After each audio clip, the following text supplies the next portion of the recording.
Shalom sahabat Kalimatulu dimanapun berada. Apa kabar sahabat Kalimatulu semua? Saya berharap sahabat semua ada dalam keadaan sehat dan selalu di dalam pertolongan Tuhan kita Yesus Kristus. Terus dukung perkembangan channel ini dengan cara like, komen, dan subscribe.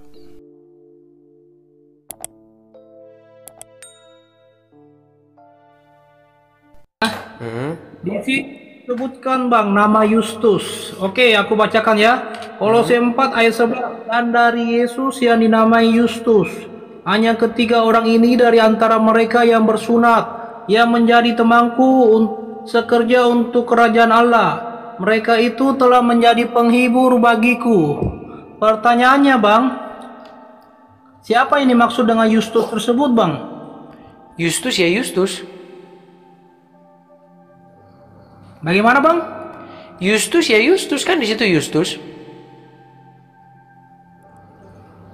Yustus ya Yustus, maksudnya apa Bang? Tadi kan abang tanya siapa Yustus itu, ya Yustus ya Yustus, teman seperjalanan Paulus. Oh, berarti abang kurang paham ya. Coba jika dikasih kesempatan Bang, coba aku izinkan ya, aku buka ya datanya Bang ya.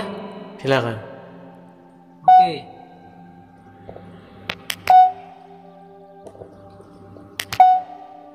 Oke Bang.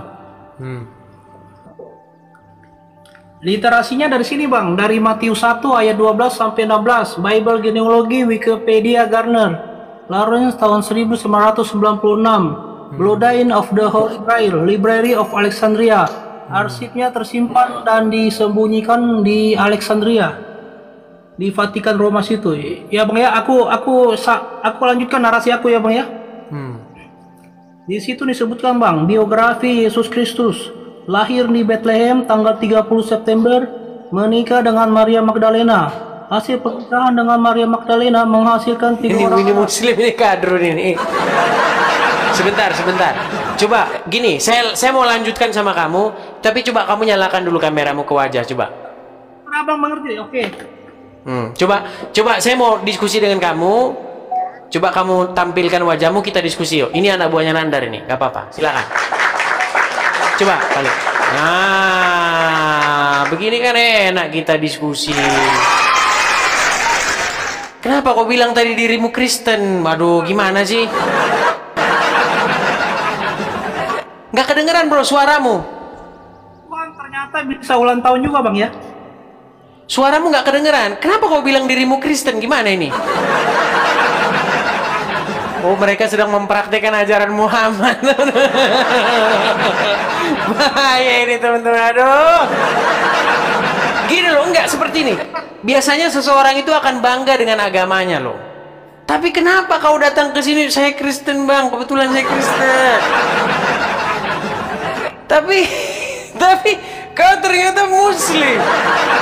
Waduh, memang terlalu mereka ini. Ya Bang, bagaimana suaraku Bang? Sudah kedengaran Bang? Sudah jelas? Gini loh, kenapa sih kamu tidak bangga dengan agamamu? Kenapa kok tadinya ngaku-ngaku Kristen gitu loh? Bukan begitu Bang, aku ini Kristen Bang. Boleh ditanya Bang Nandar, Arif Eraha. Coba mana KTP? KTP-mu mana? Mana KTP-mu coba? Abang mainnya kurang jauh Bang, makanya abang belum kenal aku. Ada pepatah mengatakan, kurang jauh. Tak kenal maka tak sayang. Sebentar dulu. Kurang jauh. Saya nggak pernah kenal kamu. Kok kurang jauh bagaimana? Sejak kapan kau muncul? Sebentar gantian tadi aku bilang, abang kan belum kenal aku, makanya abang tak kenal aku Bang. Orang bilang, orang pepatah. Ya kok kau bilang saya kurang jauh gimana?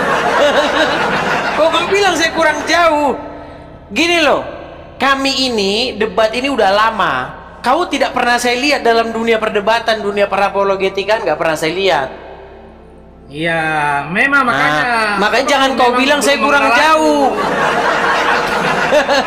Jangan kau bilang saya kurang jauh. Mungkin kamu anak baru, yang baru muncul ke dunia parapologetikaan gitu. Cuman begini. Ya, aku begini. Bang, aku baru muncul. Iya, nggak masalah. Gini. Cuman begini yang mau saya tanya sama kamu. kenapa kok tadi kamu ngaku Kristen, sementara kamu ternyata Muslim, gimana? Saya tahu kamu sedang mempraktekkan ajaran agamamu. Di dalam ajaran agamamu itu kan dikatakan boleh menipu dalam 3 perkara. Tapi tolong jangan kau praktekkan di sini. Ada juga kemarin kayak gitu, namanya siapa sih namanya? Yang dari Sumatera Utara itu siapa namanya? Aduh, siapa teman-teman bisa anu nggak di sini? Yang dimarahin sama Yusuf PI di akhirnya gara-gara ngaku Kristen, padahal Muslim. Siapa sih namanya itu? Lupa saya. Sampai Yusuf PI dimarahin dia sama sama Yusuf PI gara-gara kayak gitu. Bukan Faruk, ya, bukan. Gini aja bang. Terserah abang mau mengatakan aku Kristen atau Islam. Ya pasti aku masih Kristen bang, bahkan sampai saat ini aku masih Kristen bang, seperti itu bang. Jadi kalau iya, kalau Muslim gini, kalau Muslim ya Muslim. Biar enak kita diskusi gitu loh. Siti itu, Siti Hapimah. Nah itu, si Siti itu, tapi laki dia pakai akun namanya Siti. Ya nggak kenal aku. Iya, kemarin dia begitu, naik dia bilang begini, Kristen bang, Kristen, kata dia. Terus ngomong gini dia, aku Kristen nih bang, tapi aku harus ngakuin ini bahwa Edis TV tadi babak belur dibikin Yusuf, katanya. Dalam hati saya kan, terus Yusuf datang, akhirnya ngaku dia Muslim. Si Siti itu loh, ingat kan kemarin si Siti? Nah, karena memang begini, dalam ajaran agama Islam memang diizinkan berdusta di dalam 3 perkara. Nah, salah satu yang diizinkan itu adalah kepada musuh. Seperti itu. Ya, silakan Weleng. Apa yang ingin Anda sampaikan, Weleng? Ya bang, aku selesaikan dulu narasi aku yang tadi bang ya. Boleh, silakan. Ya, boleh bang. Silakan. Karena aku berbicara menggunakan data bang. Terserah itu abang mau mempercaya aku Kristen atau aku Islam. Yang pasti untuk saat ini sampai detik ini pun aku masih Kristen bang. Nanti terakhir kali aku akan tunjukkan KTP aku bang. Karena ketika aku menunjukkan KTP aku, otomatis pasti akan diturunkan sama TikTok bang. Tapi aku izinkan aku selesaikan narasi aku dulu bang ya. Aku lanjut bang. Banyak yang ngomong kok katanya mualaf. Mochi, makasih Mochi. Banyak yang ngomong katanya kok mualaf bang. Belum bang, belum. Sampai saat ini aku belum mualaf bang. Belum mualaf. Ya udah nggak apa-apa lah. Kita ikutilah narasinya.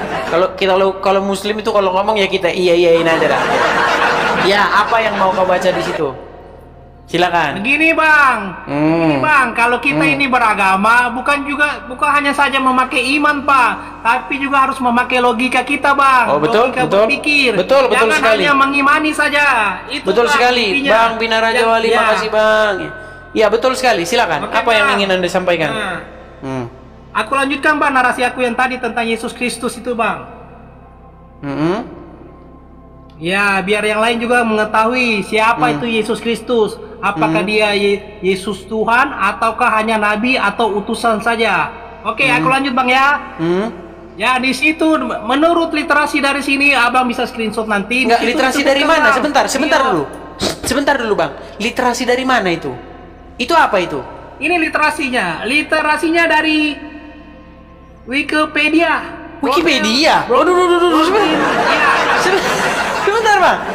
Wikipedia. Sejak kapan orang Kristen di dalam gereja? Jemaat yang terkasih yang dikasih oleh Tuhan Yesus Kristus, bukalah Wikipedia. Sejak kapan? Aduh, bahaya ini abang kita ini bang. Gawat ini abang kita ini, bahaya. Benar bang.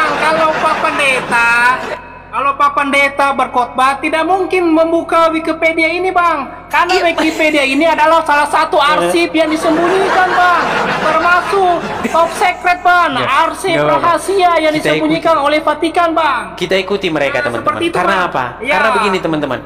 Kita ikuti karena begini. Kekristenan itu tidak pernah yang namanya takut. Udah lolos uji, udah ribuan tahun kita diuji, nggak ada sampai kayak begini-begini. Kalau Muslim bahas agamanya, oh nggak mau itu, nggak mau. Kalau Kristen pantang, udah 2000 tahun kita kena uji. Silakan, apa yang mau kau inginkan? Silakan. Ya bentar dulu bang, biar aku selesaikan narasi ya. Aku baru abang yang lanjutkan narasi Boleh. abang ya bang ya. Seperti Boleh, itu, bang. boleh. Oke bang. Oke, di sini di dalam arsip, di dalam data Wikipedia ini Tapi itu pun bukan Wikipedia loh. Sebentar, itu pun yang kau buka bukan Wikipedia. Itu blogspot, Bang, jangan-jangan ini blogspot. Bukan bang. Enggak, coba Apa sumbernya screenshot mana yang itu? lain Coba boleh lihat source-nya screenshot dulu, juga. source-nya. Lihat source-nya. Coba lihat ini atasnya, di address-nya, address atas. Address atasnya lihat. Ini bang.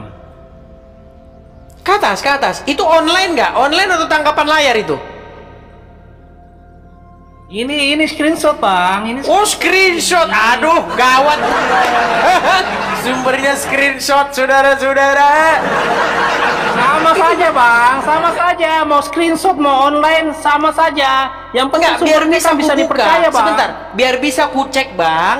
Coba screenshotnya dari mana abang ini? Buka yang di bawahnya. Abang buka yang di bawahnya ini bang. Abang buka yang di bawahnya ini, literasinya dari sini bang. Literasinya dari sini Matthew, oke, Matthew berapa? bang. Ya. 11, 12 Ini berbahasa Inggris. sampai 16.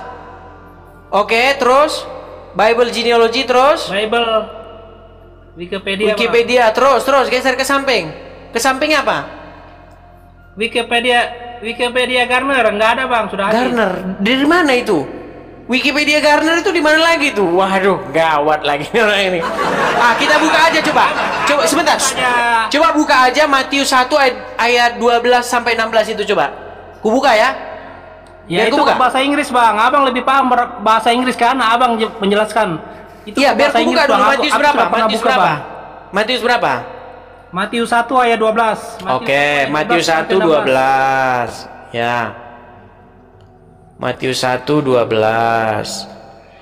Sesudah pembuangan ke Babel, Yekonia memperanakan Shealtiel, Shealtiel memperanakan Zerubabel, Zerubabel memperanakan Abihud, Abihud memperanakan Eliakim, Eliakim memperanakan Azor, Azor memperanakan Zadok, Zadok memperanakan Akim, Akim memperanakan Elihud, Elihud memperanakan Eliezer, Eliezer memperanakan Matan, Matan memperanakan Yakub, sampai 16 kan? Yakub memperanakan Yusuf suami Maria yang melahirkan Yesus yang disebut Kristus. Terus apa di situ salahnya? Sampai 16. Itu udah 16. 16 itu bunyinya. 16 bunyinya Yakub memperanakan Yusuf suami Maria yang melahirkan Yesus yang disebut Kristus. Ya, di situ dijelaskan bang, silsilah dari Yesus Kristus itu sendiri bang. Dan ditambahkan di sini bang, di Lawrence sini bang, di bawahnya. Abang cek sendiri Lawrence tahun 96, Bloodline of the Holy Grail. Di situ tersimpan bang.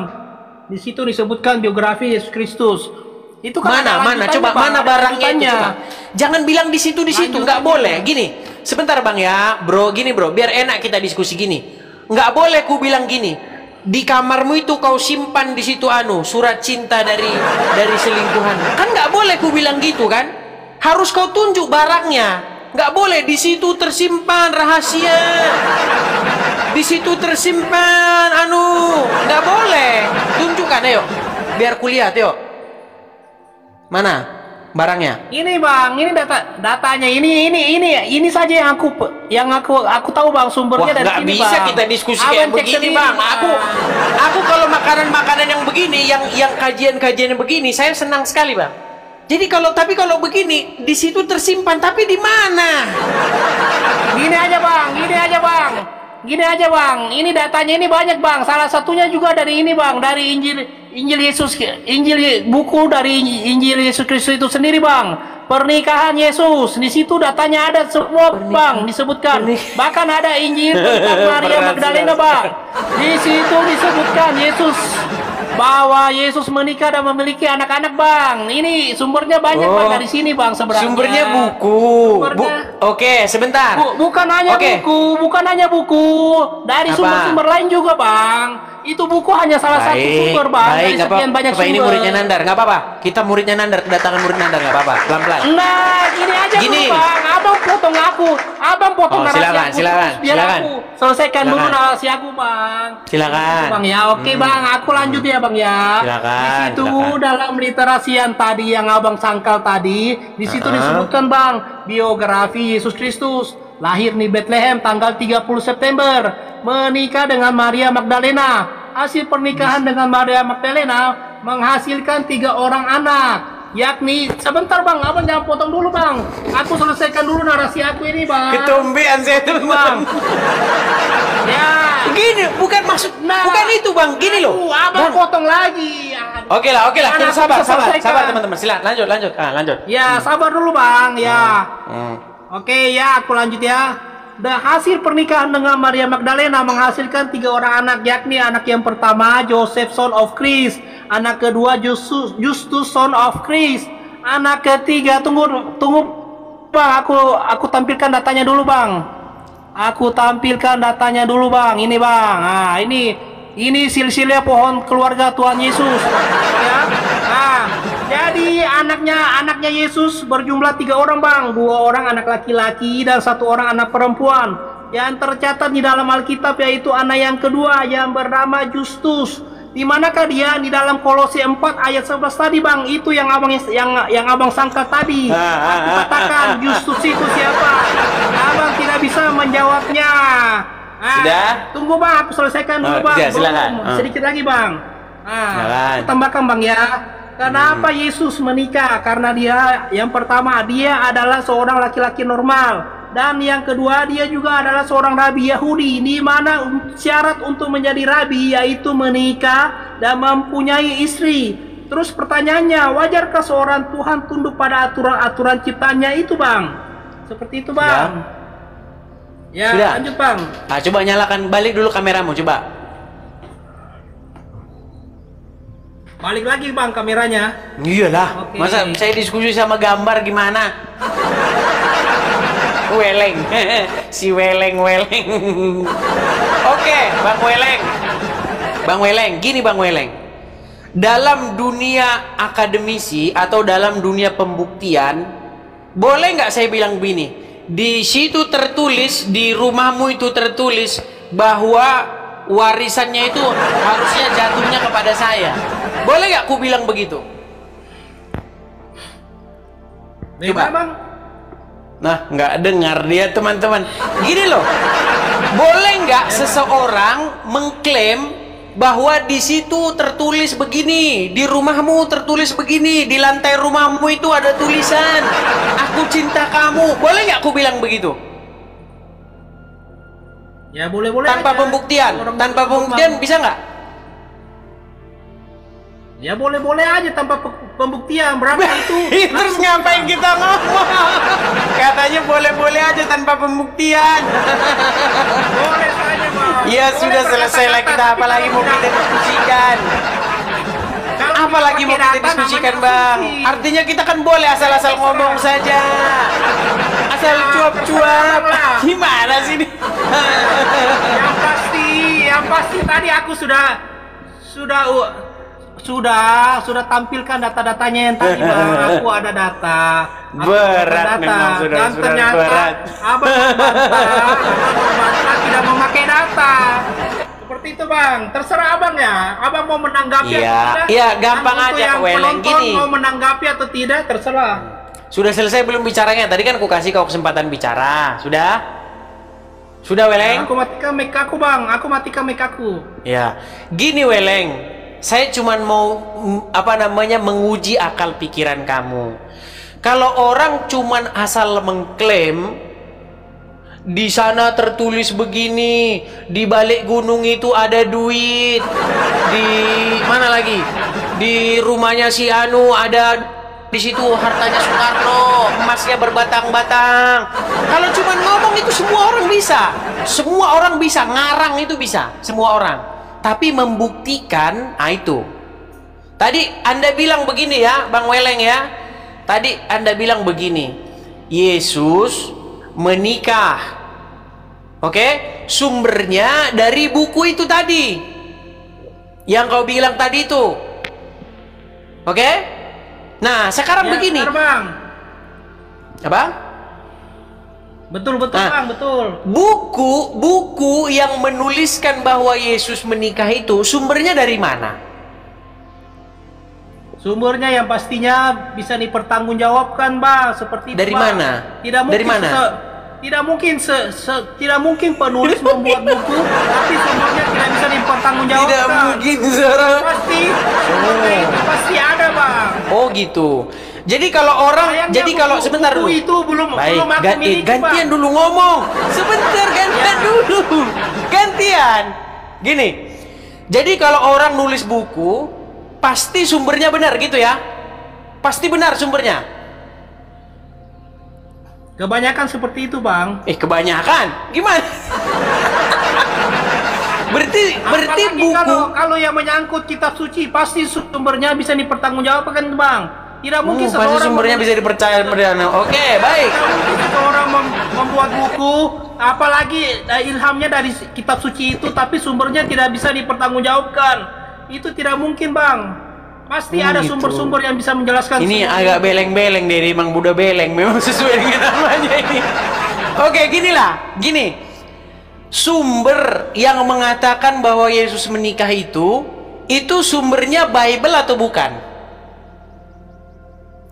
Yang pasti di situ kan tadi aku sudah share bagikan data. Enggak, gini, ini terakhir nih. Biar kita nggak buang-buang waktu. Sebentar, Weleng. Biar kita nggak buang-buang waktu nih. Sumber yang mengatakan bahwa Yesus menikah itu Bible atau bukan? Sumbernya yang pasti dari Bible itu sendiri, dari Oke, di ayat berapa? Silakan, di ayat berapa? Di kitab apa? Ayat berapa? Silakan, biar sama-sama kita buka. Biar sadar yo orang-orang Kristen, yuk, silakan. Tidak mungkin datanya itu ada di Alkitab, Bang. Tadi katanya Data itu. Tadi kau bilang sumbernya di Data Bible. itu. Suruh sekarang kau bilang tidak mungkin ada di Bible. Gimana ini? Aduh, Majang gimana sih? Weleng, Data itu tadi pasti dengar dulu Weleng, gantian dulu Data Weleng, itu. gantian dulu. Aduh, Tadi kau bilang sumbernya ada di Bible. Di mana, Bang? Terus kau bilang tidak mungkin ada di Bible. Ini gimana? Gimana ini? Tidak mungkin ada tersimpan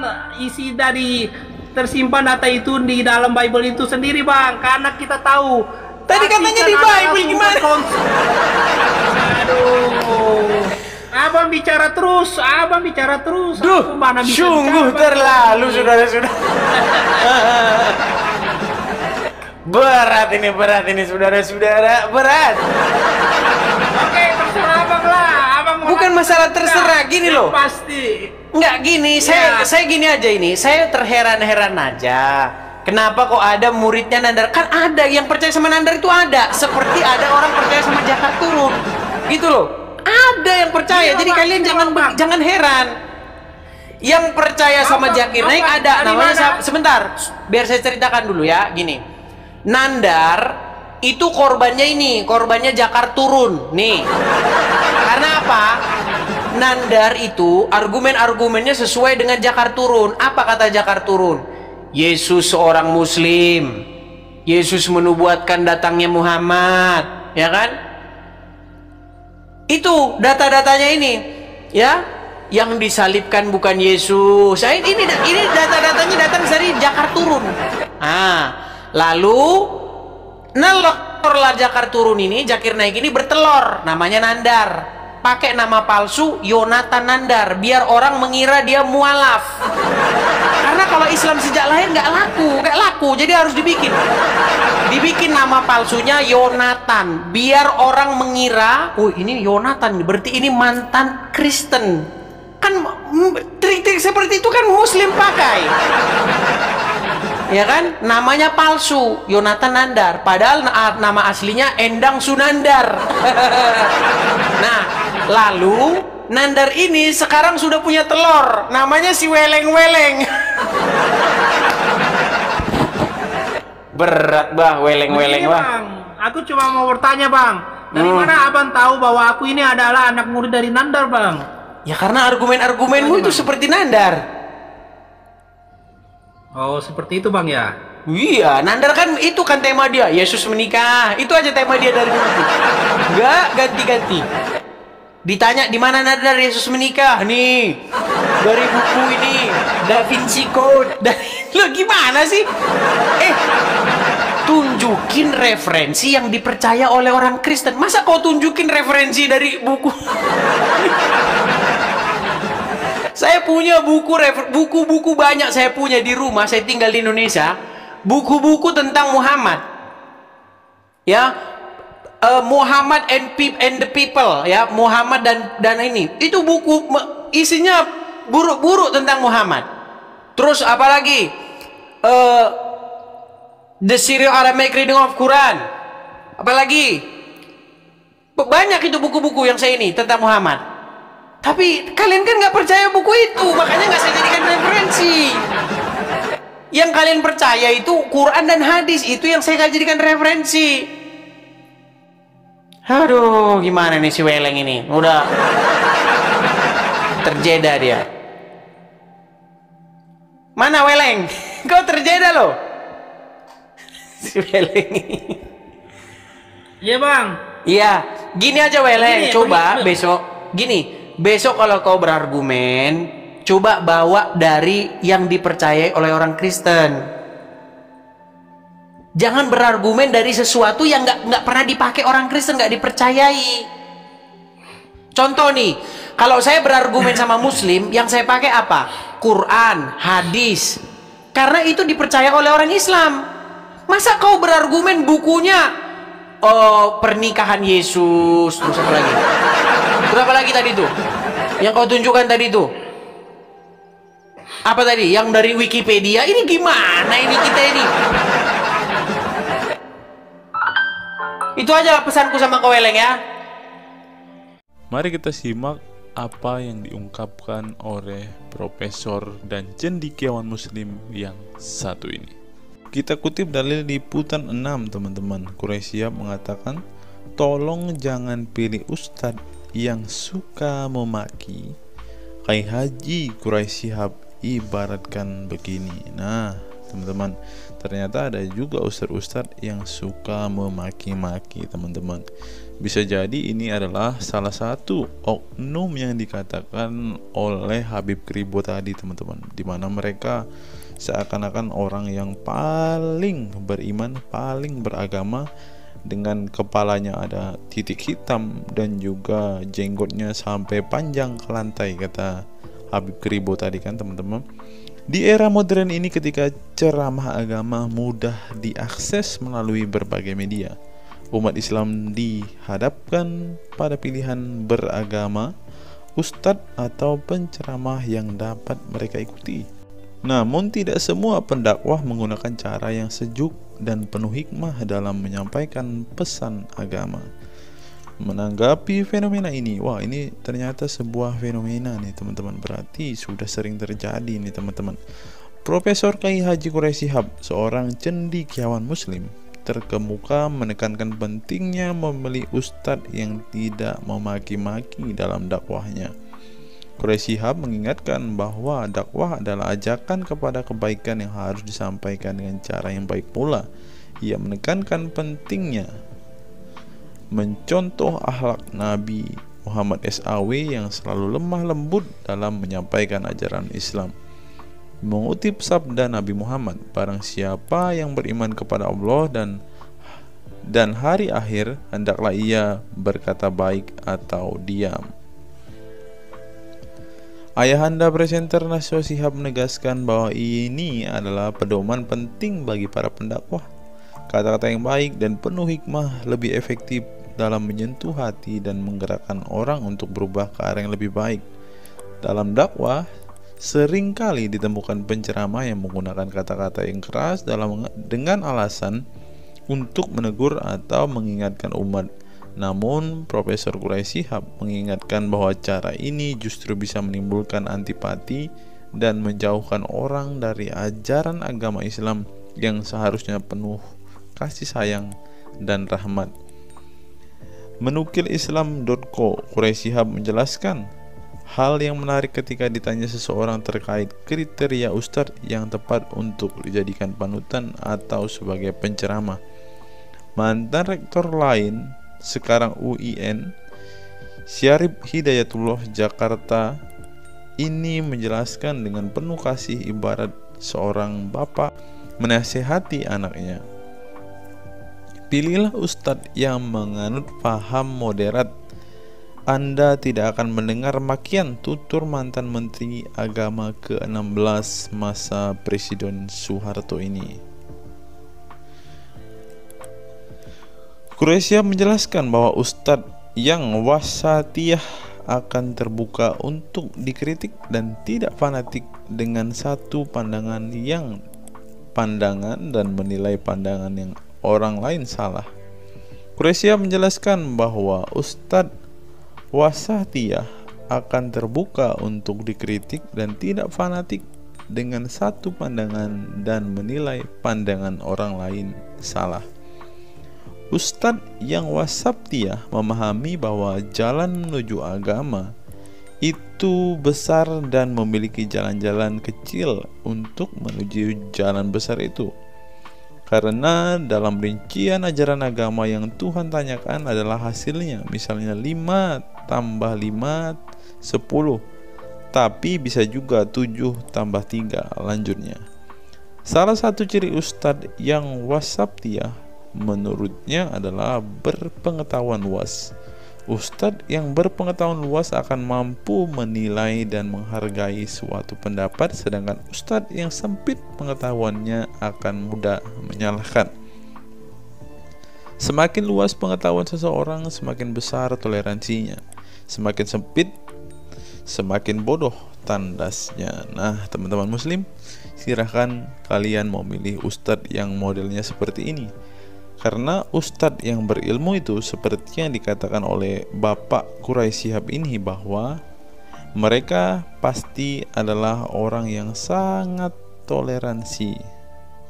Tetapi jika ustadzmu kamu dapati tidak bisa bertoleransi atau orang yang intoleran, maka mereka bisa dikatakan ustadz yang BODOH, kata Quraisyah.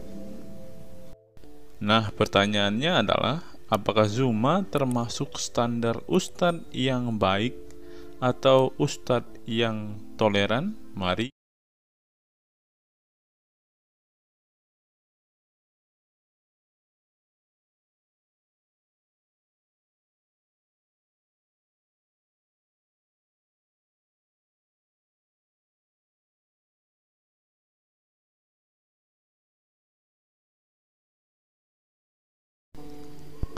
Google, mengapa Rasulullah disebut sebagai nabi penutup?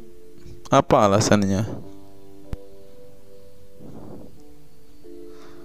Alasannya mengapa Nabi SAW disebut Rasul terakhir adalah karena Allah SWT telah menunjukkan langsung sebagai penutup para nabi dan rasul. Hal ini tercantum dalam Al-Quran yang merupakan firman Allah. Di sini dituliskan, mengapa Muhammad atau Nabi SAW disebut Nabi terakhir? Mari kita baca ya. Katamul Anbiya merupakan salah satu julukan Nabi Muhammad yang berarti penutup para nabi, sesuai dengan firman Allah SAW dalam surat Al-Ahzab ayat 40 yang berbunyi, artinya Muhammad itu sekali-sekali bukanlah bapak dari seorang laki-laki di antara kamu, tetapi dia adalah Rasul Allah dan penutup nabi-nabi, dan adalah Allah Maha mengetahui segala sesuatu. Nabi Muhammad SAW merupakan nabi terakhir yang Allah utus untuk menyempurnakan agama-agama sebelumnya. Al-Quran merupakan kitab Allah yang menyempurnakan kitab-kitab sebelumnya, sehingga tidak perlu ada kitab lain karena Al-Quran merupakan kitab Allah yang menyempurnakan kitab-kitab sebelumnya, sehingga tidak perlu ada kitab lain karena Al-Quran sebagai kitab terakhir. Maka dapat diartikan bahwa tidak ada lagi nabi setelah Nabi Muhammad SAW. Nabi Muhammad SAW sebagai nabi terakhir juga didukung dengan dalil lainnya, yaitu surat Al-Sab 61 ayat 6. Dan ingatlah ketika Isa bin Maryam berkata, "Hai Bani Israel, sesungguhnya aku adalah utusan Allah kepadamu, membenarkan kitab sebelumku, yaitu Taurat, yang memberikan kabar gembira dengan datangnya seorang rasul yang akan datang sesudahku, yang namanya Ahmad dalam tanda kurung Muhammad." Menurut Syekh Al-Zairi dalam kitab Al-Jawahir dan Al-Qalamiyah, alasan kenapa Nabi Muhammad SAW dijadikan nabi terakhir adalah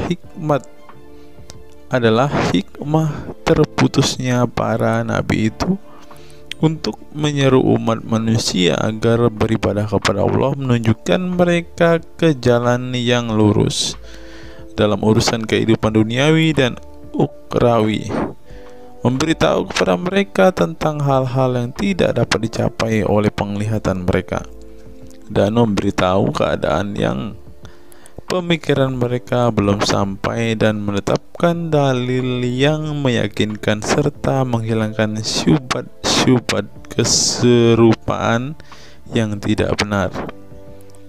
Adapun hubungan dakwah Nabi Muhammad SAW dengan nabi-nabi terdahulu ialah terbangun atas dasar sebagai penguat dan penyempurna dakwah nabi-nabi sebelumnya. Oleh karena itu, semua para nabi selalu dibangun atas dasar dua pondasi utama, yaitu akidah, syariat, dan akhlak. Dari segi akidah, semua ajaran yang dibawa oleh para nabi, mulai dari Nabi Adam alaihissalam sampai Muhammad SAW, adalah sama. Tidak ada beda antara nabi satu dengan nabi yang lainnya. Semuanya mengajarkan keimanan terhadap keesaan Allah SWT, yaitu dengan membersihkan dari segala sifat yang tidak layak baginya, dan mengimani adanya hari kiamat serta adanya surga dan neraka. Maka dari itu, semua para nabi menyerukan kepada kaumnya masing-masing antara dasar iman kepada Allah, dan semua para nabi setelahnya saling membenarkan ajaran yang telah dibawa oleh para nabi sebelumnya. Adapun dari segi syariat yang mengatur tatanan kehidupan masyarakat dan individu terhadap perbedaan dalam metode dan kuantitasnya antara satu nabi dengan yang lain. Hal itu disebabkan karena syariat tersebut dalam ranah pelaksanaan, bukan sebuah pengabaran seperti akidah. Perkembangan zaman dan perbedaan bangsa yang satu dengan bangsa yang lainnya turut mempengaruhi syariat mereka satu sama lain. Diutusnya satu nabi itu adalah khusus untuk umatnya pada waktu itu, bukan umum untuk semua manusia. Sebuah hukum syariat terbatas dalam ruang lingkup yang sempit sesuai dengan umatnya pada waktu itu secara khusus. Nah, dari bagian pertama ini kita mengetahui, teman-teman, mengapa Rasulullah ini dikatakan sebagai nabi penutup, karena Rasulullah juga mengajarkan kepada keesaan Allah, teman-teman. Nah, seperti yang terus di sini, semuanya mengajarkan keimanan terhadap keesaan Allah SWT, yaitu dengan membersihkan dari sifat segala yang tidak layak baginya, dan mengimani adanya hari kiamat dan adanya surga dan neraka. Salah satu alasan mengapa Rasulullah disebut sebagai nabi penutup adalah ini, teman-teman. Mari kita lihat fakta berikutnya. Menurut kumparan, teman-teman, alasan mengapa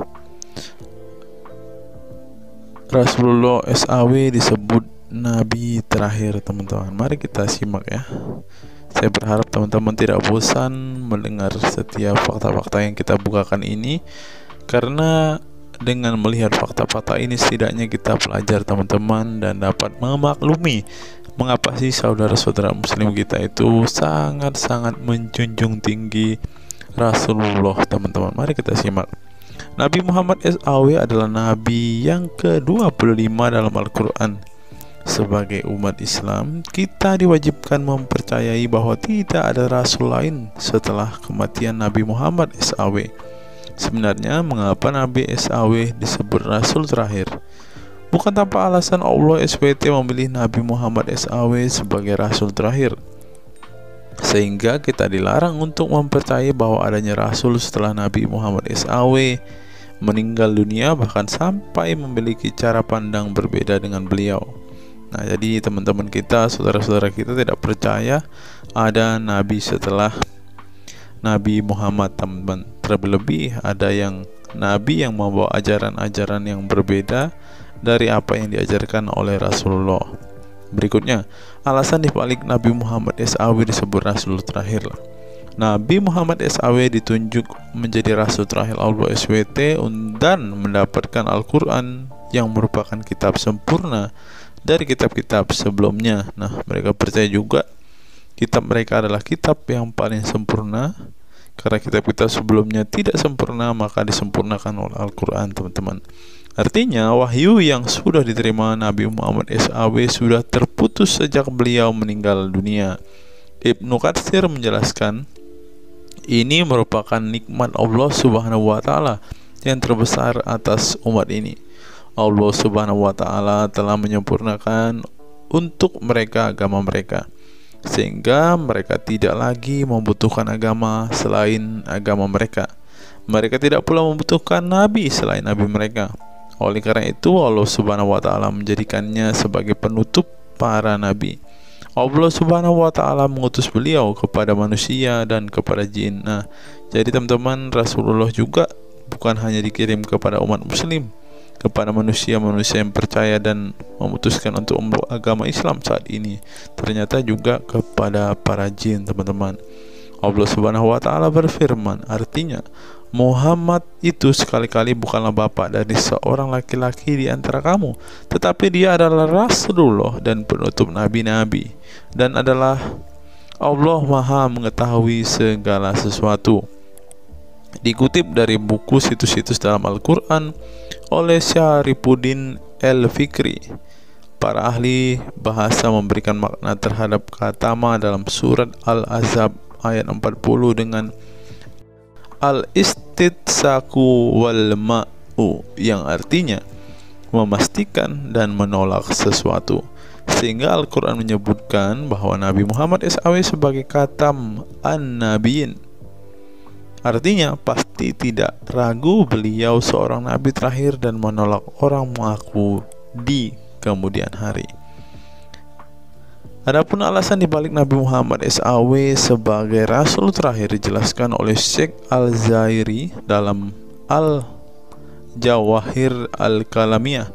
Sebenarnya Nabi kita Muhammad dikatakan sebagai penutup para nabi itu hanya karena sesungguhnya hikmat terputusnya para nabi itu menyeru umat manusia agar beribadah kepada Allah, menunjukkan mereka ke jalan yang lurus dalam urusan kehidupan duniawi dan ukhrawi, memberitahu kepada mereka tentang hal-hal yang tidak dapat dicapai oleh penglihatan mereka, dan memberitahu keadaan yang pemikiran mereka belum sampai, dan menetapkan dalil yang meyakinkan serta menghilangkan syubhat-syubhat keserupaan-keserupaan yang tidak benar.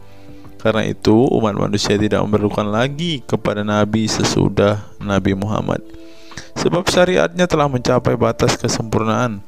Dan dari alasan inilah tampak jelas tentang rahasia terusnya beliau untuk seluruh umat manusia, dan keberadaan beliau sebagai manusia yang paling utama dalam segi fisik serta halaknya. Demikianlah penjelasan singkat mengenai Nabi Muhammad SAW sebagai Rasul terakhir. Semoga dengan mengetahuinya dapat menambah meneladani beliau sebagai sosok yang sempurna. Yang perlu diingat, jangan menghujat ya teman-teman. Mengutip sindonews.com, inilah ke-10 keistimewaan Rasulullah. Yang pertama, air liur Rasulullah menjadi obat. Dari Saul bin Sa'ad berkata, saat Rasulullah dan para sahabat akan berperang di Khaybar, Rasulullah bersabda bahwa ia akan memberikan bendera kepada seorang pria yang cinta dan dicintai oleh Allah dan Rasul-Nya, dan Allah akan memberikan kemenangan. Rasulullah mencari Sayyidina Ali, akan tetapi para sahabat mengatakan bahwa Ali sedang mengalami sakit mata. Rasulullah memerintah para sahabat untuk mendatangkan Ali kepada beliau. Kemudian Rasulullah meludahi kedua matanya dan mendoakannya. Seketika itu sakit matanya sembuh seakan-akan tidak ada bekas sakit sebelumnya. Kemudian sahabat Khalid bin Ali mengaku pernah digigit kalajengking di kakinya. Lalu Nabi meludahi kakinya dan mengusapnya. Seketika hilang sakit dan berhenti darahnya keluar. Khalid bin Ali mengatakan, aku digigit oleh kalajengking ketika aku di dekat Nabi Muhammad, lalu beliau meludahi kakiku dan mengusapnya. Yang kedua, rambut beliau membawa berkah. Sahabat Khalid bin Walid radhiyallahu anhu tak pernah kalah di medan perang. Di setiap perang, Khalid selalu meraih kemenangan dan membuat nyali musuh ketakutan. Ternyata penyebabnya tak lepas dari keberkahan rambut Nabi Muhammad yang selalu dia bawa ketika perang. Rambut beliau juga dijadikan sebagai obat bagi orang sakit. Yang ketiga, keringat Nabi Muhammad menjadi minyak wangi. Anas bin Malik menceritakan keberkahan keringat Nabi Muhammad sebagai minyak wangi. Beliau mengatakan, Nabi masuk ke rumah kami dan beliau qailullah, tidur siang di tempat kami. Ketika tidur itu Nabi berkeringat, kemudian ibuku datang membawa botol dan keringat Nabi Muhammad ditampung ke dalam botol itu. Kemudian ketika Nabi bangun dari tidurnya, beliau bertanya kepada ibuku, wahai Ummu Sulaim, apa yang sedang engkau perbuat? Ummu Sulaim mengatakan, ini keringatmu wahai Rasulullah, aku jadikan minyak wangi dan ini adalah minyak wangi yang paling wangi. Yang keempat, tidak memiliki bayangan. Asyadid Muhammad bin Alawi Al-Maliki dalam kitabnya Mafahim Yazid Antus Hahaha menyebut di antara kekhususan Nabi Muhammad adalah tidak memiliki bayangan. Karena memang beliau adalah cahaya dan cahaya tidak pernah memiliki bayangan. Nabi tidak memiliki bayangan meskipun ada sinar matahari. Ini didukung oleh doa Nabi yang meminta kepada Allah untuk dijadikan sebagai cahaya. Hal ini disebutkan oleh Imam Muslim dalam hadis yang menjelaskan tentang bacaan Nabi dalam doa sujudnya. Ya Allah, jadikanlah di dalam hatiku cahaya, di pendengaranku cahaya, dalam penglihatanku cahaya, di sebelah kananku cahaya, di sebelah kiriku juga cahaya, di depanku cahaya, dan di belakangku cahaya, serta di atasku cahaya, juga di bawahku cahaya, dan jadikanlah untukku cahaya. Dalam riwayat lain juga disebutkan, jadikanlah aku cahaya. Yang kelima, tidak pernah menguap. Dalam kitab Al-Qashais Al-Kubra, Imam Asyuyuti menyebutkan riwayat Nabi Muhammad yang sepanjang hayat tidak pernah menguap. Ditakris oleh Imam Al-Bukhari dalam kitabnya Al-Tariq dan juga Ibnu Abi Saibah dalam Musannafnya, dan dari Isa Ibnu Sa'ad dari Yazid bin Al-Asham, beliau berkata bahwa Nabi Muhammad tidak pernah menguap sama sekali. Yang keenam, hati beliau tidak pernah tidur. Keistimewaan lainnya adalah kedua mata beliau tertidur, namun tidak demikian dengan hati beliau. Suatu waktu Nabi Muhammad pernah ditanya oleh istrinya Sayyidah Aisyah tentang tidurnya selepas sholat witir.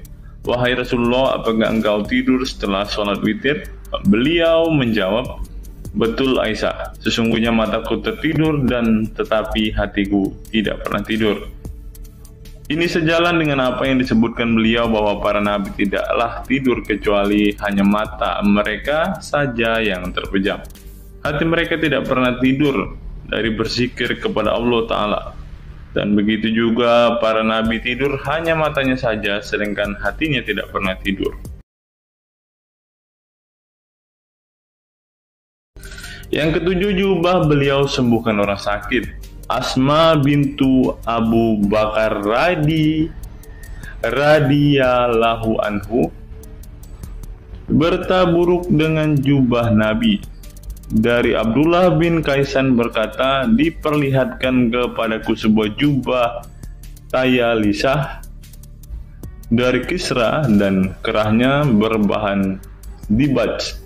Juga kedua sisinya dijahit dengan dibaj. Asma berkata kepada budaknya, "Wahai Abdullah, jubah ini dahulu ada pada Aisyah hingga ia wafat. Setelah Aisyah wafat, aku pun mengambilnya. Dulu Rasulullah sering memakai jubah ini. Kami pun biasa mencuci jubah ini dengan air untuk menyembuhkan orang yang sakit." Kedelapan, darah bekam Nabi diminum sahabat. Darah Rasulullah benar-benar barokah. Sahabat Abdullah bin Zubair radhiyallahu anhu pernah meminum darah Nabi. Diceritakan Abdullah datang kepada Rasulullah ketika beliau sedang berbekam. Setelah Rasulullah selesai, maka beliau memberikan darah berbekam itu sambil berkata, "Pergilah dan sembunyikan darah ini dari manusia." Maka aku pergi dan meminum darah itu. Selepas itu aku mendatangi Rasulullah kembali. Lalu Rasulullah bertanya, "Apa yang kamu lakukan?" Abdullah menjawab, "Aku sudah sembunyikan darah itu di tempat yang tidak boleh dilihat oleh manusia." Baginda Nabi berkata lagi, "Jangan-jangan kamu telah meminumnya?" Beliau menjawab, "Ya, aku telah meminumnya, wahai Rasulullah." Setelah meminum darah itu, Nabi Muhammad berkata kepada Abdullah, "Sungguh engkau telah menjaga dirimu dari api neraka." Yang kesembilan, tidak pernah ihtilam atau dalam tanda kurung mimpi basah. Ihtilam adalah keluarnya air mani karena sebab mimpi atau fantasi. Di Indonesia sering disebut dengan mimpi basah. Dan itu tidak pernah terjadi pada Nabi Muhammad. Dalam kitab hadis Al-Mu'jam Al-Kabir, Imam At-Tabarani mengeluarkan sebuah riwayat dari Ibnu Abbas bahwasannya Nabi Muhammad tidak pernah ihtilam atau mimpi basah. Yang ke-10 yang terakhir, teman-teman, dapat melihat dan mendengarkan ringkihan langit. Dari sahabat Abu Dzar, Nabi Muhammad bersabda, "Sesungguhnya aku melihat apa yang kalian tidak lihat, dan aku mendengar apa yang kalian tidak dengar, ringkihan langit. Dan memang pantas langit bersuara ringkih, karena di setiap jarak 4 jari di langit ada malaikat yang menaruh keningnya dan sujud kepada Allah. Demi Allah, seandainya kalian mengetahui apa yang aku ketahui, kalian akan sedikit tertawa dan banyak menangis." Keistimewaan lain dari Nabi Muhammad disebutkan ketika beliau buang air tidak ada bekasnya sama sekali. Dalam kata lain, semua kotoran beliau ditelan bumi, tak sedikit pun yang tertinggal. Beliau juga mampu melihat ke belakang dengan jelas sebagaimana beliau melihat ke depan. Itulah ke-10 keistimewaan Nabi Muhammad yang juga menjadi bukti kenabian beliau. Rasulullah adalah manusia sebagaimana umatnya, akan tetapi Allah menjadikan beliau sebagai manusia yang tidak seperti manusia pada umumnya.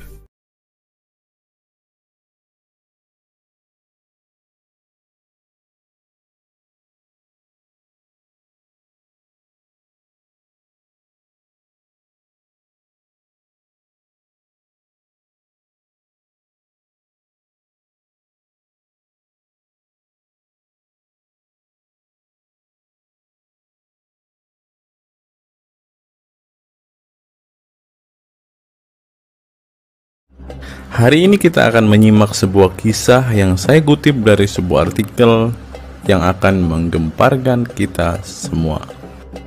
Karena kisah ini berisi sebuah cerita tentang para sahabat Nabi Muhammad yang katanya masuk surga. Bagaimana mungkin para sahabat ini bisa masuk surga? Sedangkan junjungan mereka sendiri pun tidak mempunyai kepastian surga. Seperti yang diungkap Bapak Quraisy Shihab berikut ini. Tidak benar, saya ulangi, tidak benar bahwa Nabi Muhammad sudah dapat jaminan surga. Mendengar apa yang dikatakan Bapak Quraisy Shihab tadi, jelaslah bahwa Rasulullah pun tidak pasti masuk surga. Bagaimana mungkin para sahabat masuk surga jika sang junjungan sendiri tidak punya kepastian surga? Memang sedikit aneh sih teman-teman. Nabi tidak pasti masuk surga, tapi para sahabat masuk surga. Mungkinkah para sahabat lebih baik dari sang Nabi? Untuk itu, mari kita simak kisah para sahabat Nabi berikut ini dan temukan alasan mengapa mereka bisa masuk surga. Kisah sahabat Nabi Muhammad SAW yang dijamin masuk surga oleh Allah SWT. Semua manusia pasti menginginkan masuk surga Allah SWT, namun tidak semua jiwa bisa masuk surga. Ada banyak tantangan dan perjalanan yang sangat panjang yang harus dihadapi umat Islam hingga mendapat kesempatan ala SWT untuk masuk surga. Itu juga belum tentu langsung masuk surga.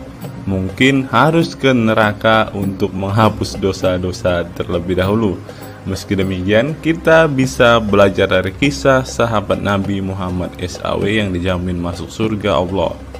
Mereka tidak begitu saja mendapat tempat yang keindahannya kekal abadi. Berbagai ujian keimanan dan fisik dalam mengarungi kehidupan mereka di jalan Allah SWT.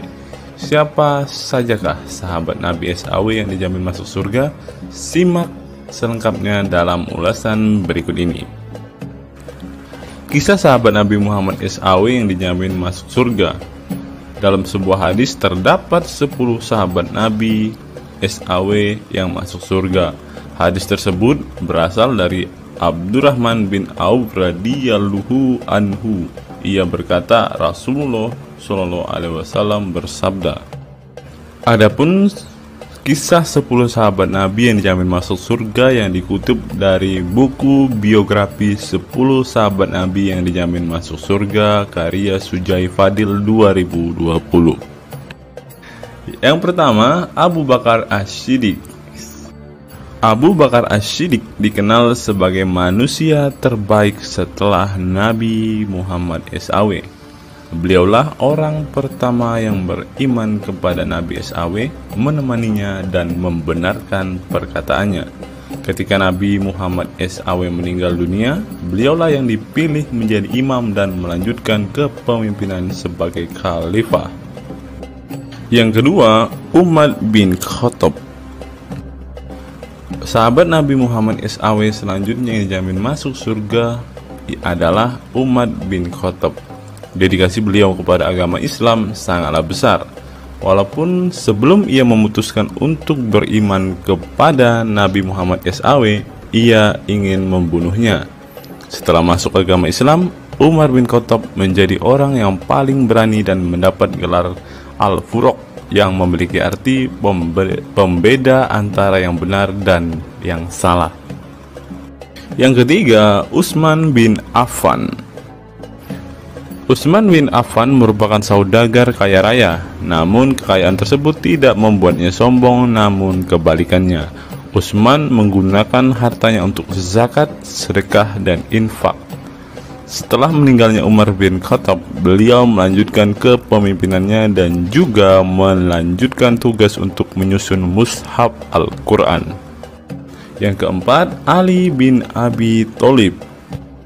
Ali bin Abi Thalib merupakan sepupu dari Nabi Muhammad SAW, sehingga beliau banyak belajar Islam dari usianya sejak kecil.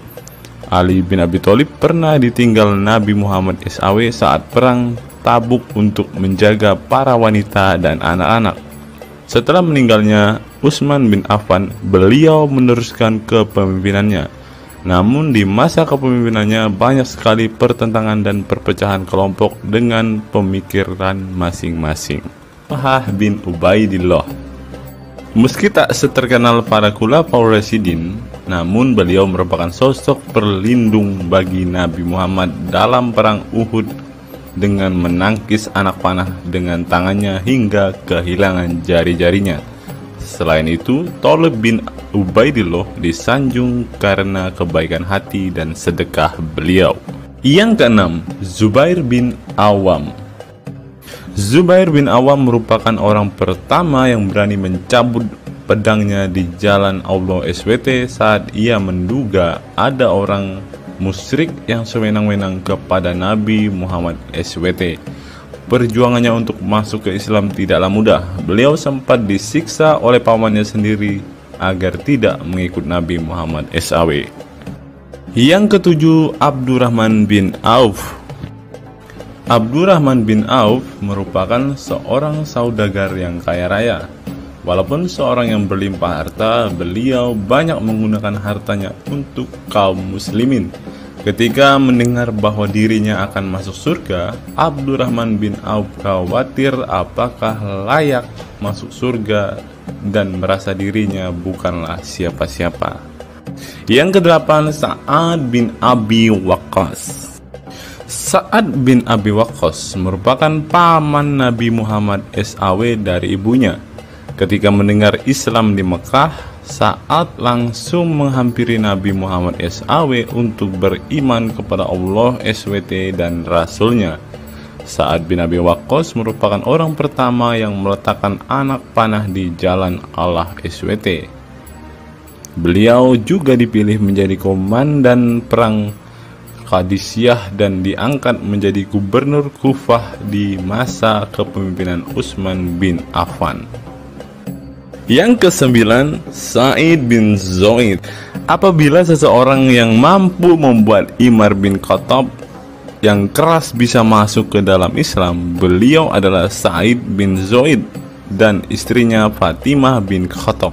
Beliau mengadakan pertemuan di Darul Arqam dan sebelumnya menyampaikan dakwah di dalamnya. Sa'id bin Zaid tidak pernah absen dari peristiwa penting dan peperangan bersama Nabi Muhammad SAW kecuali di perang Badar.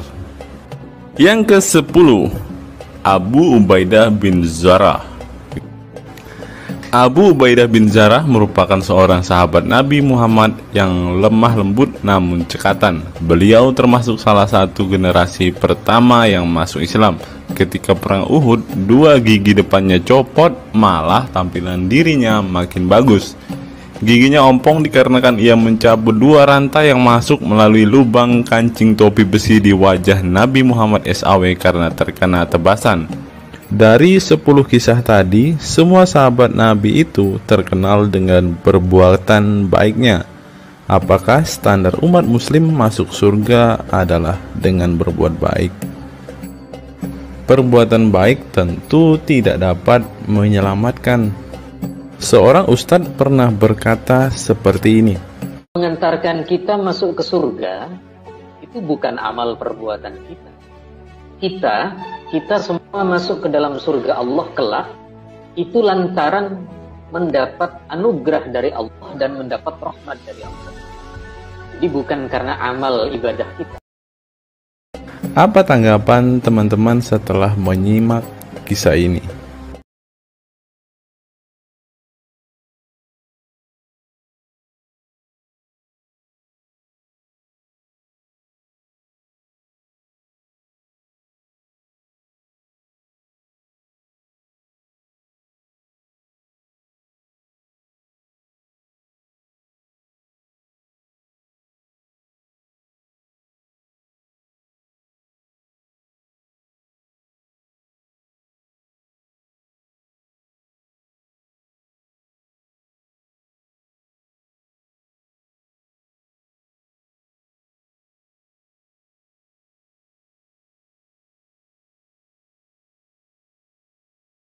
Saya teringat dengan satu perkataan seorang ustadz, teman-teman. Ustadz ini mengatakan bahwa memang benar saudara-saudara muslim kita itu hanya suka membaca Al-Quran, suka berbahasa Arab, tetapi pada kenyataannya mereka ini teman-teman ternyata adalah orang-orang yang tidak paham sama sekali dengan apa yang mereka baca, teman-teman.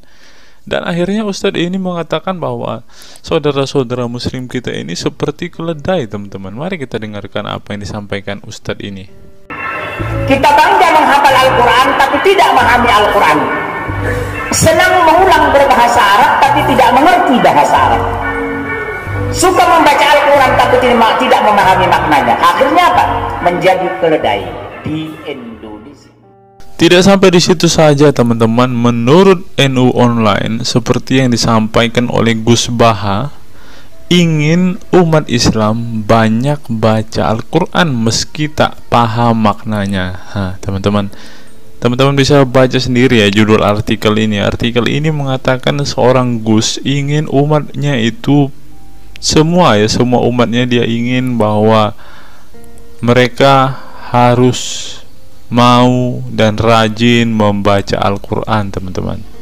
Walaupun ya pada kenyataannya apa yang mereka baca mereka tidak ketahui.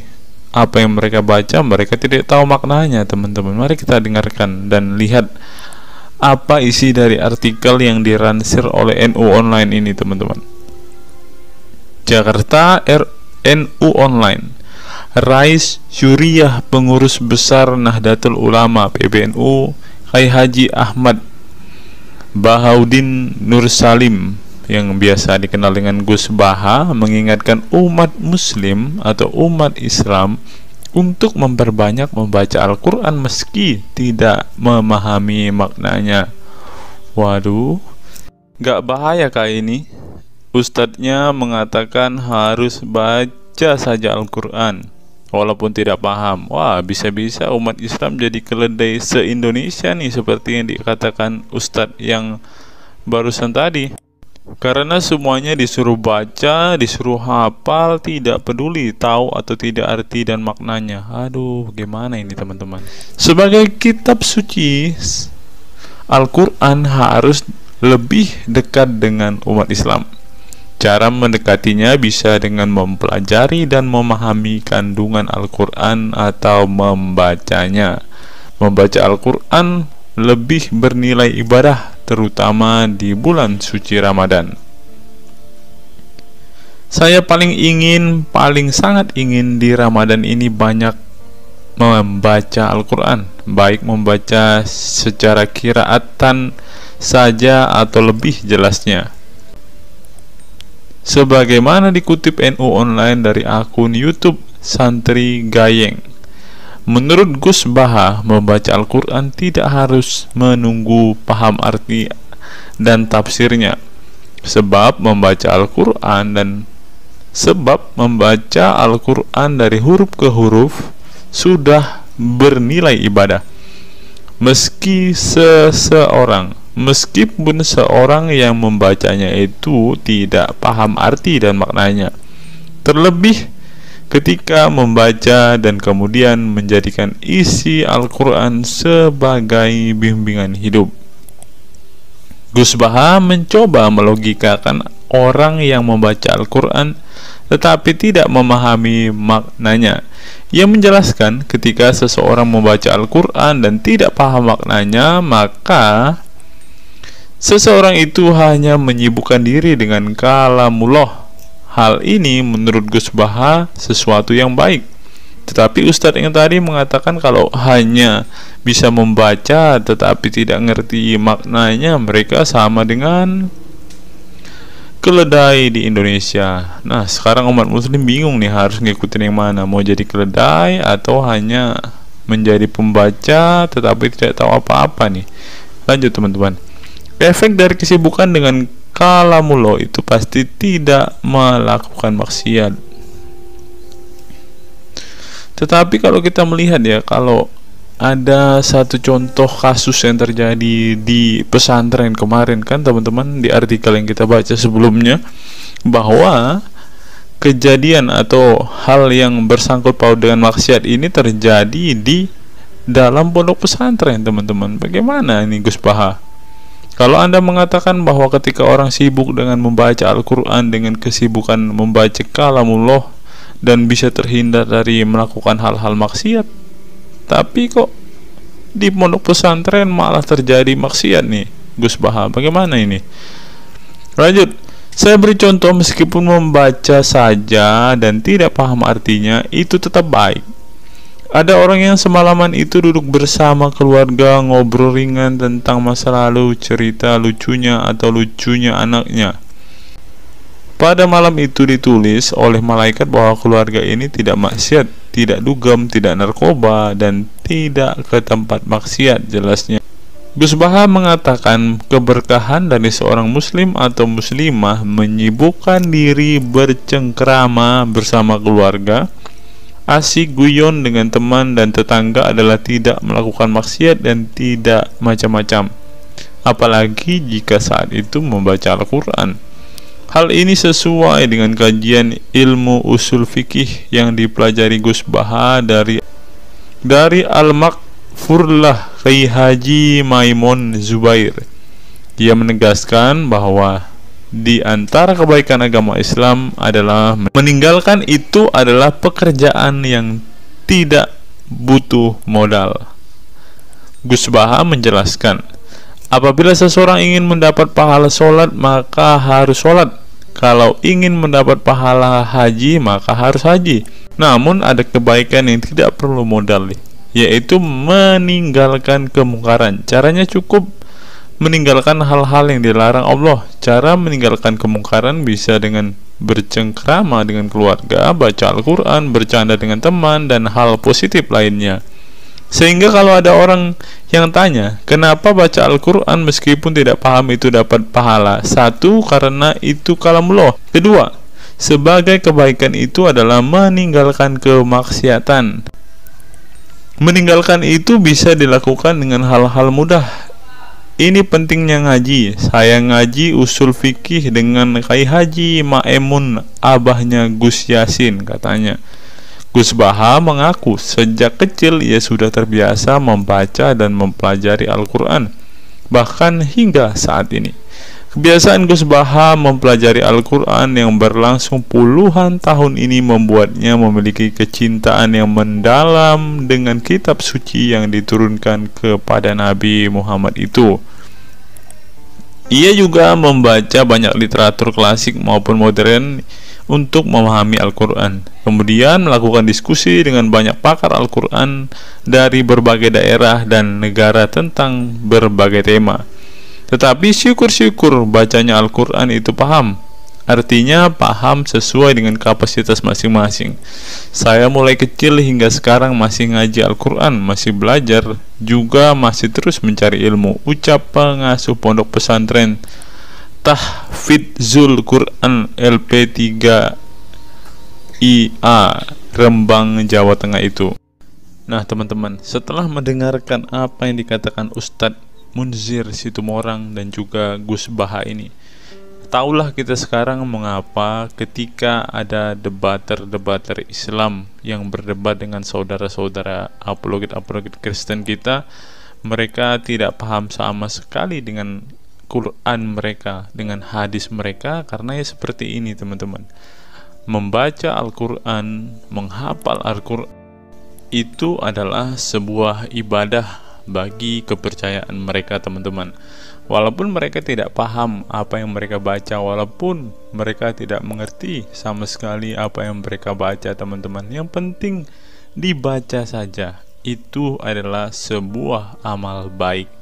Nah teman-teman, kita belajar bahwa ketika apologet Kristen berdebat dengan para apologet Islam atau dengan para polemikus Muslim, inilah yang terjadi teman-teman. Mereka tidak paham sama sekali ketika mereka ditanya isi hadis dan Qur'annya. Karena pada intinya atau pada kenyataannya, seperti pengakuan dua ustadz ini tadi, bahwa memang benar umat muslim itu hanya senang membaca, hanya suka membaca, hanya suka mengimani, tetapi tidak paham sama sekali dengan apa yang mereka baca dan imani teman-teman. Sebagai contoh teman-teman, kita kalau melihat perdebatan antara Gurunda Zuma dengan apologet-apologet Kristen ya, ketika Zuma ditanyakan ayat-ayat Al-Quran atau hadis-hadisnya, Zuma pasti tidak pernah menjelaskan ayat dan hadis itu teman-teman. Alasannya ya kita tahu ya, sekarang ternyata memang Zuma pun ternyata hanya hafal, hanya suka membaca, tetapi tidak paham dan tidak mengerti sama sekali dengan apa yang mereka baca dan hafalkan teman-teman.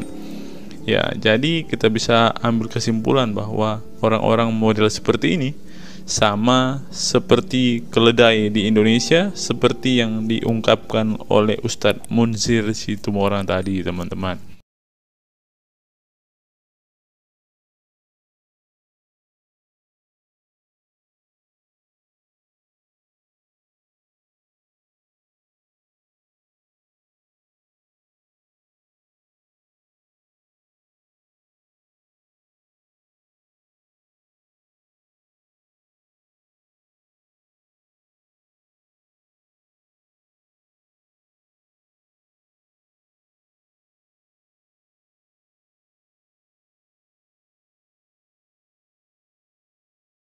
Fenomena pemurtadan dan kelompok Islam radikal. Sejumlah sarjana Islam mengemukakan hukuman seorang murtad adalah hak prerogatif Tuhan, bukan wewenang manusia. Masalah pemurtadan selalu menjadi isu penting dalam sejarah wacana keislaman. Dalam Islam, tindakan atau sikap seseorang muslim meninggalkan agama Islam, baik dengan perkataan maupun dengan perbuatan, disebut dengan ridah atau irtidad dalam bahasa Arab. Dan orang muslim yang melakukan tindakan ini disebut murtad. Nah, seperti yang dikatakan oleh Yakut tadi teman-teman, dengan mengatakan toa itu seperti gonggongan anjing, dia sudah murtad teman-teman. Itulah sebabnya saudara-saudara muslim menganjurkan dia untuk istighfar dan mengucapkan 2 kalimat syahadat kembali. Lanjut. Seorang dikatakan murtad belum tentu mereka pindah atau konversi ke agama baru. Bisa juga mereka kemudian memilih untuk tidak beragama, menjadi sekuler, ateis, agnostik, dan lain sebagainya. Masalah pemurtadan ini bukan hanya diskursus dan fenomena eksklusif dalam Islam saja, tetapi juga dalam agama-agama lain ya. Ada banyak pendapat di kalangan sarjana muslim tentang status ridah dan bagaimana seharusnya memperlakukan seorang murtad. Ada yang berpendapat ridah adalah masalah kepolitikan, bukan masalah teologi keagamaan, sehingga orang yang keluar dari Islam murtad tidak perlu dikenai hukuman apapun, termasuk hukuman pembunuhan. Karena itu akan bertentangan dengan doktrin Islam dan Al-Quran yang menggaransi kebebasan bagi seseorang untuk beriman dan beragama atau tidak beriman dan tidak beragama. Bagi mereka, sejarah hukuman pembunuhan bagi orang-orang yang keluar dari Islam lebih mengacu pada fenomena dan alasan sosial politik belaka. Dengan kata lain, kata murtad bagi mereka mengacu pada pengertian pembangkangan politik ketimbang pemberontakan teologis. Tak ada konsensus mengenainya. Tetapi ada pula yang berargumen bahwa masalah pemurtadan adalah masalah teologi keagamaan, sehingga orang yang mendeklarasikan diri keluar dari Islam harus dihukum bunuh seperti yang dipraktikkan oleh generasi Islam pasca wafatnya Nabi Muhammad. Menariknya, sejumlah sarjana Islam terkemuka, baik klasik maupun kontemporer, baik Sunni maupun Syiah, sebut saja seperti Muhammad bin Ahmad al-Saraki, Abu al-Walid al-Baji, Ibrahim al-Naqi, Ibnu al-Human, Buharuddin al-Mahinani hingga al-Aligoma, Husin Ali Mutazir, Zafed Ahmad Gamidi, dan Torik Ramadan menyatakan tidak ada konsensus dari para ulama tentang hukuman bunuh bagi seorang murtad. Mereka juga menegaskan bahwa hukuman seorang murtad adalah hak prerogatif Tuhan, bukan wewenang manusia. Nah, sekarang kalau kita melihat, ada seorang ustadz mengatakan, siapa namanya itu, Abdul Somad bilang, Bagi yang murtad darahnya halal. Nah, gimana ya dengan Abdul Somad ini teman-teman? Dia sudah tidak menghidupi apa yang diajarkan oleh pendahulu-pendahulunya teman-teman. Lanjut, masalah sejarah dan fenomena pemurtadan dalam Islam ini dengan baik dikupas oleh Abdullah Said dalam Freedom of Religion, Apostasy and Islam, atau Taha Jabir Al-Wani dalam Apostasy in Islam, A Historical and Scriptural Analysis. Tulisanku ini tak bermaksud membahas secara lebih dalam dan detail tentang pemurtadan ini, tetapi ingin menyajikan sejumlah fenomena pemurtadan di kalangan masyarakat Islam kontemporer, di mana banyak orang-orang yang memilih keluar dari Islam bukan lantaran menghadapi peliknya masalah teologi keislaman misalnya, melainkan dikarenakan telah muak menyaksikan perilaku Islam itu sendiri, khususnya kalangan muslim ekstremis. Nah, ini juga yang buat saudara-saudara kita muslim murtad teman-teman. Nggak tahu ya Abdul Somad termasuk orang yang Islam atau muslim yang ekstremis atau enggak ya, karena dia bilang siapa yang murtad darahnya halal. Bisa jadi Somad salah satu Islam ekstremis. Berikutnya, faktor trauma. Bagi kelompok Islam militan konservatif, pemurtadan adalah tindakan haram dan kaum murtad harus dibunuh. Tetapi mereka tidak menyadari bahwa banyak kaum Islam yang memilih menjadi murtad justru karena mereka trauma dengan perilaku brutal kelompok radikal Islam itu sendiri. Lihat misalnya penuturan sejumlah mantan muslim dalam buku Living Islam, Apostate Speak Out, yang diedit oleh Ibnu Warak, nama samaran seorang pensiunan Islam kelahiran Rajkot, India. Dalam buku yang sangat provokatif ini, sejumlah ex-muslim bersuara keras memberi kesaksian tentang kebobrokan perilaku kelompok muslim radikal di negara-negara yang mayoritas berpenduduk muslim seperti Pakistan, Bangladesh, Aljazair, Iran, Afghanistan, dan lain sebagainya. Para penulis buku ini sebelumnya merupakan para sarjana aktivis muslim yang taat saleh sampai akhirnya mereka menyaksikan momen-momen mengerikan dalam hidup mereka hingga akhirnya mereka menyatakan goodbye pada Islam. Lihat teman-teman, mereka ini adalah saksi keekstriman Islam teman-teman. Kini mereka memilih menjadi Kristen, agnostik, ateis, humanis, sekularis, free thinker, dan lain sebagainya. Setelah mendeklarasikan dari emoh pada Islam, mereka kemudian pada umumnya memilih tinggal di Barat, khususnya Amerika Serikat, Kanada, Eropa Barat, dan Australia. Karena kalau mereka tinggal di Arab ya pasti dipenggal teman-teman. Sebagai suaka baru mereka dengan pertimbangan satu, masalah ketidakamanan jika mereka tinggal di negara asal mereka, sebab seorang yang pindah agama dihukumi murtad dan mereka itu bisa dibunuh. Nah, benar apa yang saya katakan tadi kan teman-teman. Yang kedua, lantaran di Barat ada jaminan soal kebebasan beragama. Nah, kalau di negara asal mereka hanya satu agama teman-teman. Kalau mau meluk agama lain ya siap-siap dipenggal karena darahnya halal. Inilah ajaran Islam yang asli.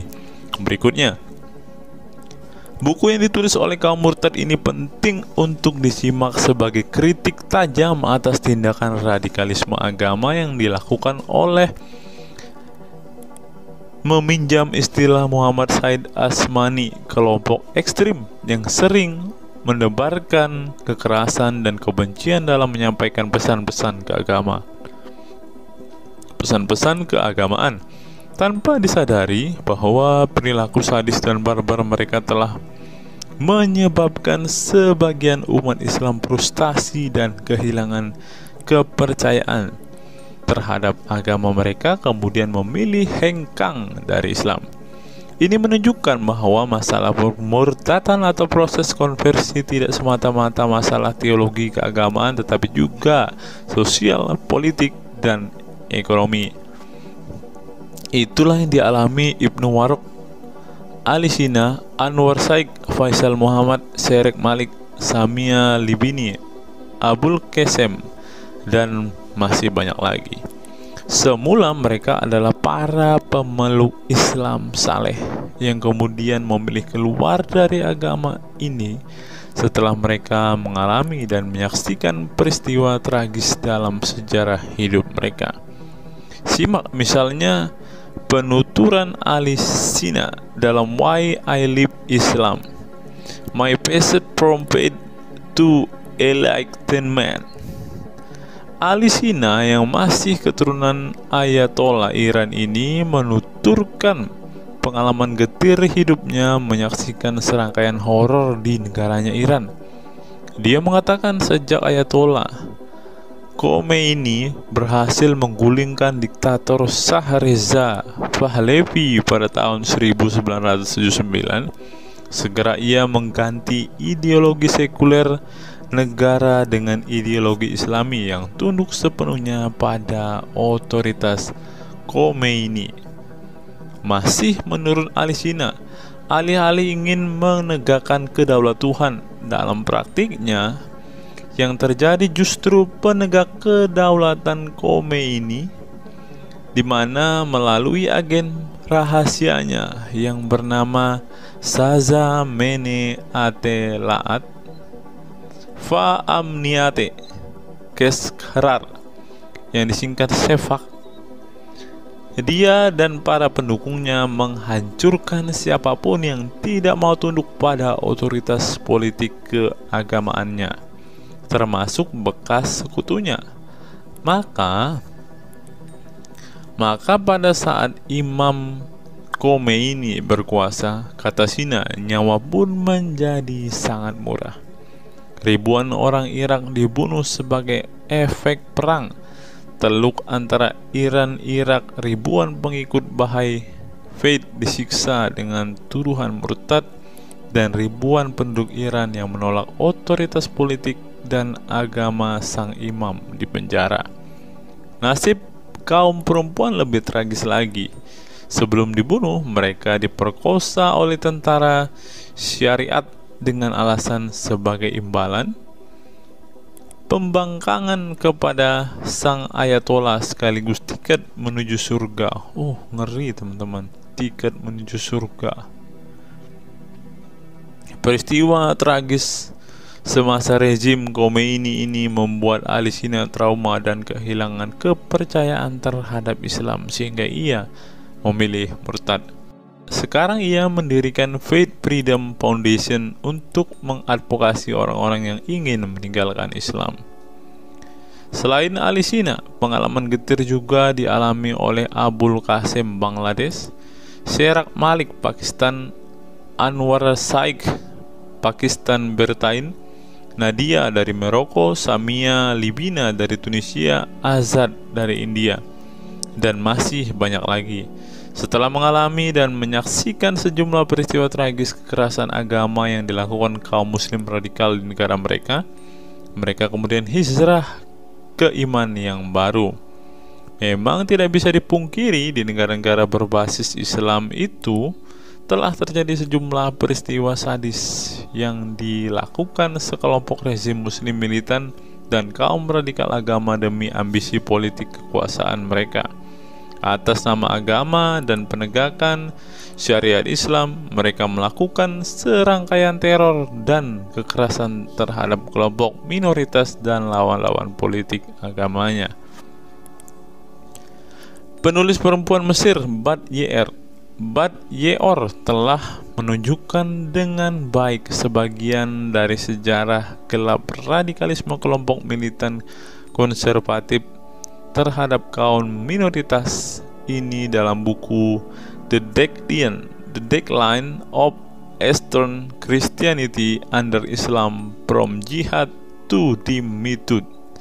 Dalam buku ini, dia berpendapat bahwa konsep dhimmi, khususnya Kristen dan Yahudi yang secara literal mengacu pada definisi protected people, orang-orang yang dilindungi, dalam realitasnya justru menjadi atau menjadi kelompok yang diperas, dieksploitasi karena di samping dipaksa membayar pajak pada pemerintah, mereka tidak pernah menikmati hak-hak sipil sebagai warga negara. Di negara-negara berbasis syariat Islam, mereka memang menjadi warga negara kelas 2, kalau bukan malah tidak berkelas lagi. Wah. Tidak hanya non-muslim saja, kaum muslim yang kebetulan berseberangan dengan ideologi dan aliran keagamaan rezim penguasa, baik rezim Sunni maupun Syiah, juga mendapat perlakuan kejam dan diskriminatif. Sebagian dari kaum muslim yang dizolimi oleh rezim Islam ekstrim ini masih bertahan memeluk Islam. Tetapi sebagian lain lebih memilih kabur ke negeri lain dan emoh memeluk Islam lagi. Ilustrasi di atas merupakan peringatan keras sekaligus memberi pelajaran berharga bagi umat Islam. Dengarnya saudara-saudara Islam, khususnya kelompok muslim militan konservatif yang selama ini getol berdakwah dengan cara-cara kekerasan dan intoleran. Perilaku brutal dan aksi-aksi kekerasan yang mereka lakukan tidak hanya menyebabkan simpati publik terhadap kaum muslim merosot, atau melorotnya tingkat kepercayaan publik terhadap Islam sebagai agama damai, toleran, pluralis, dan rahmatan lil alamin.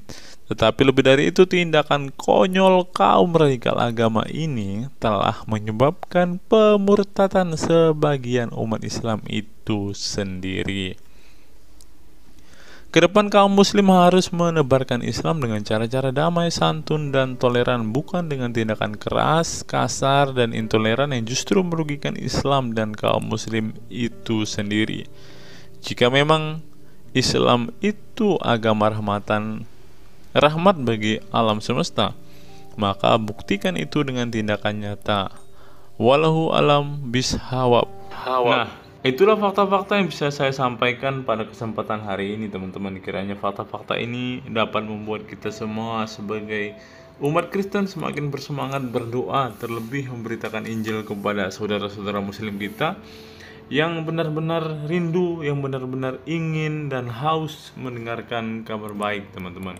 Karena Alkitab memang mengatakan ada orang-orang yang hatinya sudah tertutup untuk Injil dan mereka tidak akan pernah mendengarkan kabar baik itu.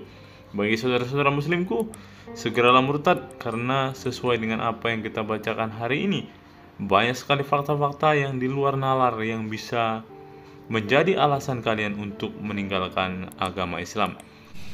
Apa pendapat teman-teman setelah menyimak video ini? Silahkan tuliskan komentar waras teman-teman di kolom komentar video ini, agar banyak orang semakin waras dan semakin sadar bahwa hanya Yesuslah satu-satunya Tuhan dan Juru Selamat.